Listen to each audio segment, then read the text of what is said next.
আমরা $3,500 একটা ফান্ড করছি অলরেডি, এবং এই ফান্ডটা আমাদের বাড়ায় আমাদের মিনিমাম $10,000 থেকে $20,000 করার আমাদের প্ল্যান আছে।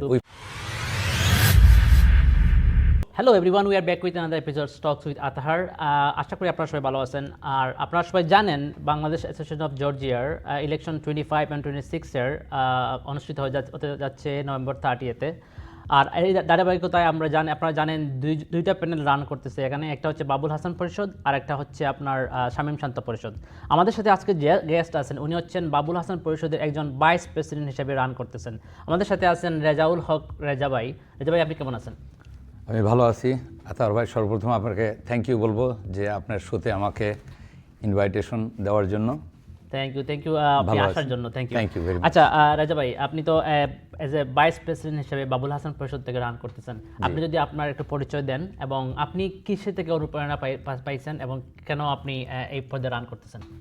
আমার পরিচয় হলো, আমার পুরো নাম হলো এস এম রেজাউল হক। আমি 2018 থেকে জর্জিয়াতে আছি। এর আগে আমি আসলে ছিলাম ফ্লোরিডাতে দীর্ঘ 2007 থেকে 2018 পর্যন্ত। তো ওই ফ্লোরিডাতে থাকা অবস্থা আমি বিভিন্ন সংগঠনের সাথে জড়িত ছিলাম, ওতপ্রোতভাবে জড়িত ছিলাম। সেই ধারাবাহিকতায় আসলে এখানে আসার পরে আমি সবসময় বিভিন্ন সংগঠনের সাথে সরাসরি জড়িত না হলেও আমি ওতপ্রোতভাবে জড়িত ছিলাম বিভিন্ন সামাজিক কর্মকাণ্ডে। সেটা ফেনারেল হতে পারে বা আরও বিভিন্ন ধরনের সহায়তা, বিভিন্ন ধরনের পিছন থেকে আমি সাহায্য সহযোগিতার সাথে থেকে হাত বাড়িয়ে দিয়েছিলাম। তো সেই ধারাবাহিকতায় আসলে এবছর আমাকে যারা সিনিয়র এখানে আছেন, মুরব্বী যারা এই সমিতি, জর্জিয়া সমিতি রান করেছেন, ওনাদের আসলে অনুরোধেই আমাকে আসলে এবছর জর্জিয়া সমিতিতে ভাইস প্রেসিডেন্ট হিসেবে আমি রান করছি। Thank you so much. আচ্ছা রাজা ভাই, আপনি যদি আপনাদের নির্বাচনের এই যে বাবুল হাসান পরিষদের কি ভিশন যদি একটু সংক্ষেপে আমাদের দর্শকদের বলেন প্লিজ। আসলে আমাদের ভিশনের চাইতে আমাদের দেখতে হবে জনগণের আসলে চাহিদাটা। জি, তো এখানে আমি 2018 পর থেকে আমি যত ইলেকশন হয়েছে প্রত্যেকটা ইলেকশনে আমি অংশগ্রহণ করেছি, ভোটার হয়েছি। আমি সবসময়ই দেখেছি সবাই মানে যারাই এর আগে আসছেন তাদের নির্বাচনী একটা ওয়াদা ছিল এবং জনগণের চাহিদা অনুযায়ী সেটা হলো একটা কমিউনিটি হল করা। ঠিক আছে। তো এখন পর্যন্ত আসলে আমরা এই কমিউনিটি হলের জন্য আমি দেখি নাই যে কোনো গ্রুপ থেকে এটা সাকসেসের মুখ দেখছে। তো আমাদের আসলে এইটা মেইন একটা টার্গেট আছে, এবং সেটা আমি যদি আমার প্যানেল, বাবুল হাসানের প্যানেল, আমাদের প্যানেল যদি আমরা জয়যুক্ত হতে পারি তাহলে আমাদের জন্য ইজি হয়ে যাবে আমাদের এইটা মানে বাস্তবায়ন করা। আর যদি আমরা প্যানেলে যদি জয়ী না হতে পারি তাহলে বাইরে থেকেও আমাদের ট্রাই থাকবে যাতে কিভাবে একটা কমিউনিটি হল করা যায়। সেই ক্ষেত্রে আমি বলবো আপনাকে একটু ডিটেলসেই বলি। এখানে অনেক বিজনেসম্যান আছে। আমরা হয়তো দেখা গেল যে 100 লোকের সাথে আমরা 100-200 লোকের সাথে আমরা কথা বলে আমরা চেষ্টা করব যে তাদের আনার জন্য যে আমাদের হেল্প করেন, আপনারা আসেন এবং আপনাদের প্রত্যেকের নাম আমাদের কমিউনিটি হলে লিখিত থাকবে। অর্থাৎ আপনি যদি এই কমিউনিটি হল করে যেতে পারেন, আপনার পরবর্তী প্রজন্ম দেখে যাবে যে আসলে আপনি জর্জিয়ার জন্য কিছু করে গেছেন। তো আমি কয়েকজনের সাথে কথা বলেছি এবং তারা আমার উৎসাহে সাড়া দিছে এবং অনেকে বলছে যে ভাইয়া আপনারা যদি এটা করতে চান আমি আপনাদের $10,000 দিব, আমি আপনাকে $20,000, এরকম ডোনারও আমি পেয়েছি। তো এই জিনিসটা আমি মাথায় রেখে আমার টার্গেট যে আমি প্যানেলে হয়ে না হয় জনগণ যদি আমাকে পছন্দ করে ডেফিনেটলি আমি সহ আমার প্যানেলকে ডেফিনেটলি জয়যুক্ত করবে। আর যদি না করে, যেহেতু আমি কমিউনিটি বিভিন্ন কর্মকাণ্ডে জড়িত, আমি চেষ্টা করব এটা কমিউনিটির বাইরে থেকেও এটা করে দেখাতে। তারপরে যদি আপনি 3টা বিষয় আপনাদের প্যানেলের বলেন যে এই বিষয়গুলো আপনার প্রথমেই যখনই আপনারা উইন করবেন 3টা বিষয় আপনারা প্রাধান্য দিবেন স্পেশালি। আমরা তিনটা ব্যাপার আসলে আমাদের টার্গেট আরো বেশ কয়েকটা আছে। আমি বলবো যে এগুলো শাখা প্রশাখা বলতে পারেন, বাট এগুলো আমাদের একটা টার্গেট। সেটা হলো যে এখানে যখন নিউ ইমিগ্রান্ট আসে তখন তাদের প্রথম যে সমস্যাটা হয় সেটা হলো অ্যাকোমোডেশন।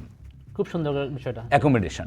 তো আমরা চাচ্ছি যে জর্জিয়া সমিতি হলে আমরা একটা পার্মানেন্ট একটা অফিস ঘর নিব, যে অফিস ঘরে আমাদের সব ধরনের সুযোগ সুবিধা থাকবে। Especially for আমাদের new immigrants, জি right? নিউ ইমিগ্রান্ট, সেখানে থাকবে লয়ারদের কন্ট্যাক্ট ইনফরমেশন, সেখানে থাকবে বাসা, রেন্ট হাউস, সেখানে থাকবে জব সার্চিংয়ের ব্যাপারটা, আচ্ছা আচ্ছা, ঠিক আছে। সেখানে থাকবে আইনি কোনো প্রকার কোনো সমস্যা থাকলে তাকে আমরা সরাসরি হেল্প করা, বা আপনার আমরা এমনও করতে পারি যে অর্থ সহায়তা দেওয়া প্রথম অবস্থায়। তো আমরা এই একটা ব্যাপার আমাদের খুব সিরিয়াসলি নিচ্ছি। দ্বিতীয় আরেকটা ব্যাপার হলো ওমেন পাওয়ার।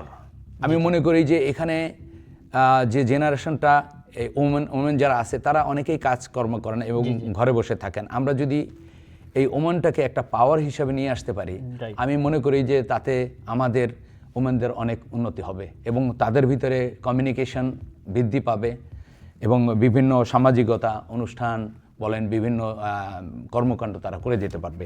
সেই ধারাবাহিকতা, আমি এটা না উল্লেখ করলেই নয়, আমরা গত নভেম্বরের 14 তারিখে আমরা একটা অনুষ্ঠান সার্ভ করছি। সেই অনুষ্ঠানে আমাদের লাইভ কাস্ট হয়েছে, মিডিয়া ছিলেন সেখানে, 100 ওমেন সেখানে স্বতঃস্ফূর্তভাবে অংশগ্রহণ করছেন এবং যারা এইখানের বিভিন্ন সময় লিড দিয়ে গেছে এবং এখনও লিড দিয়ে যাচ্ছে, তারা সহ যত নতুন যারা নিউ ইমিগ্রান্ট সবাই মিলেই সেখানে 100 জন ছিলেন। এবং এটা আমি মনে করি যে এটা আমাদের ইলেকশনের জয় হয় আর না হয়, এটা আমাদের সবচেয়ে বড় সাকসেস। রাজা ভাই খুব সুন্দর করে বলছেন। আচ্ছা, আপনি অনেক সুন্দর করে বলছেন, অনেক কিছু বলছেন, কিন্তু আপনি আর আপনার প্যানেল বা আপনারা আর কি নতুন ধরনের ইভেন্ট অথবা প্রোগ্রাম চালু করার চিন্তা করতেছেন যদি আপনারা উইন করেন? জি, আরেকটা জিনিস আমি এখানে সম্পৃক্তই হয়েছি, সেটা হলো যে এখানে অনেক ফ্যামিলি আছে যারা অত সচ্ছল না, সচ্ছল না।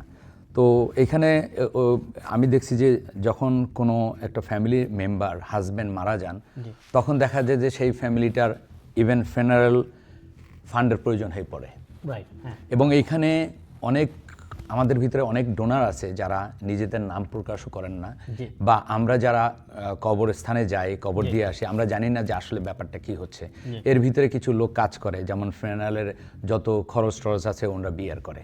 তো আমাদের সেই লক্ষ্যে আমরা অলরেডি একটা চিন্তা ভাবনা করেছি যে আমরা একটা ফিনারেল ফান্ড করব এবং এই উপলক্ষে আমরা প্রাথমিক পর্যায়ে আমরা $3,500 অলরেডি, আপনারা শুনে খুশি হবেন, আমরা $3,500 একটা ফান্ড করছি already.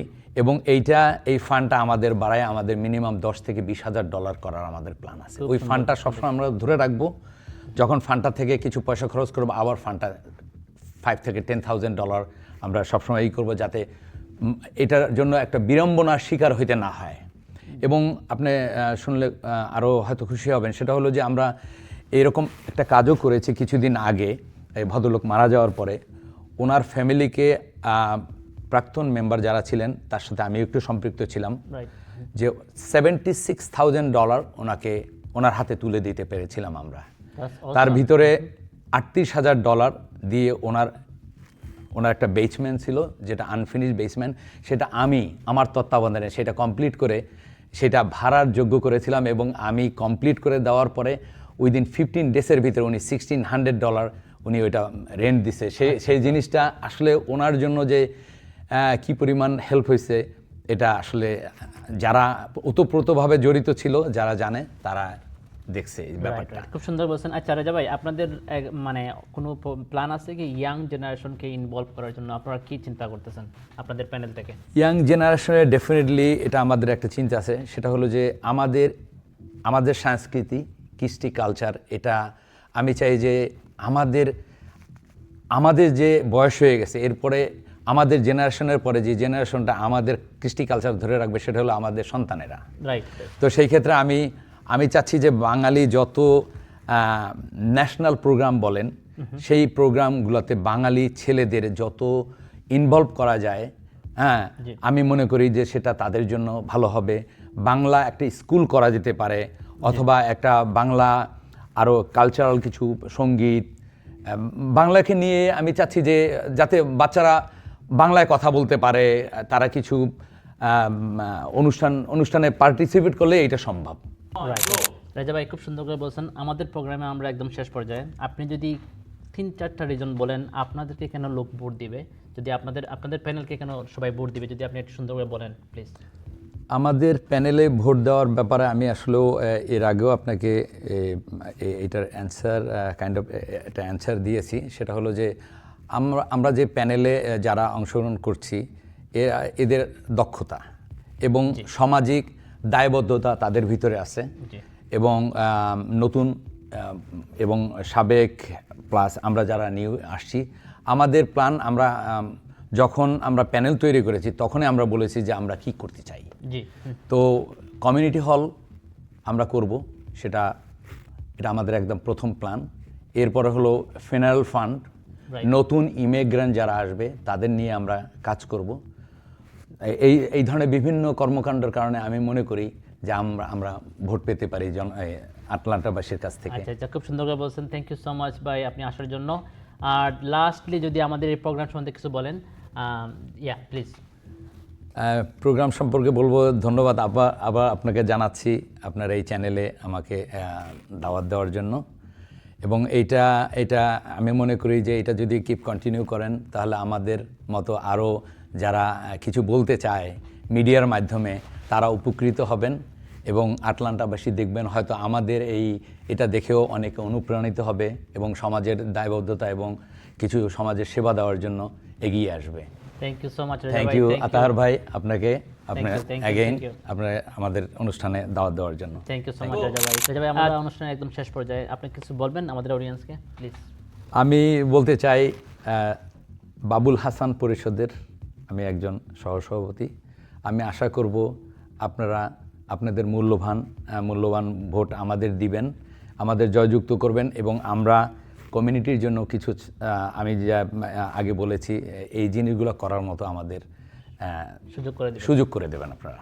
Thank you very much. দেখা হবে আপনাদের সাথে আগামী রোববার 30শে নভেম্বর সকাল 9টা থেকে বিকাল সন্ধ্যা 6টা পর্যন্ত। সবাই আমন্ত্রিত এবং আপনাদের এক একটি ভোট খুবই মূল্যবান। আপনারা আশা করব যে আপনারা কেউ এই ভোটদানে বিরত থাকবেন না। ধন্যবাদ। থ্যাংক ইউ রাজা ভাই, থ্যাংক ইউ সো মাচ।